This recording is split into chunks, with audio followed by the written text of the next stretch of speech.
Hello everyone, good morning. কেমন আছো সবাই? আশা করি সবাই ভালো আছো। আমিও অনেক ভালো আছি। এইটা হচ্ছে মায়াপুরে গেছিলাম সেদিনকার ভিডিও। ভাবলাম তোমাদের সাথে শেয়ার করি। রিসেন্ট যারা মায়াপুরে গেছো তারাই বুঝতে পারবে। এত ফুল দেখে মন এমনিই ভালো হয়ে যাবে, সমস্ত টেনশন দূর হয়ে যায়। আর আমি তো মায়াপুরে কম করে 16 থেকে 17 বার গেছি। যতবার যাই ততবারই আমার মন ভরে না, মনে হয় আবার কবে যাব, আবার কবে যাব।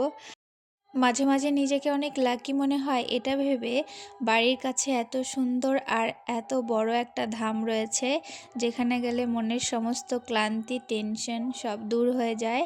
আর শীতের সময় গেলে তো কোনো কথাই নেই, এত সুন্দর ফুল। আর যেদিকে তাকাবো সেদিকেই শুধু ফুল আর ফুল।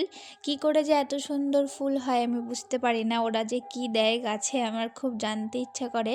আমাদের বাড়িতে লাগালে তো এত ফুল ফোটে না। এত সুন্দর লাগছিল। আমি তো এইখানে আধা ঘন্টার বেশি দাঁড়িয়েছিলাম। এত সৌন্দর্য, মানে এত ভাল লাগছিল কি বলবো। আর একটু এগিয়ে যেতে দেখি পুরো ফুলের একটা বাগান করে ফেলেছে। সামনে থেকে যা লাগছিল এই জায়গাটা, মানে আমি ভাষায় প্রকাশ করতে পারবো না। তোমরা যদি এসে থাকো তাহলেই বুঝতে পারবে।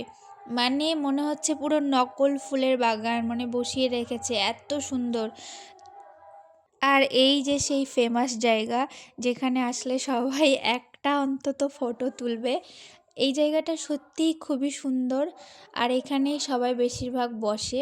এর সাইডে একটা মাঠ রয়েছে যেখানে বসলে মন্দিরের ভিউটা দেখা যায়, এই জন্য সবাই এখানটায় বসে।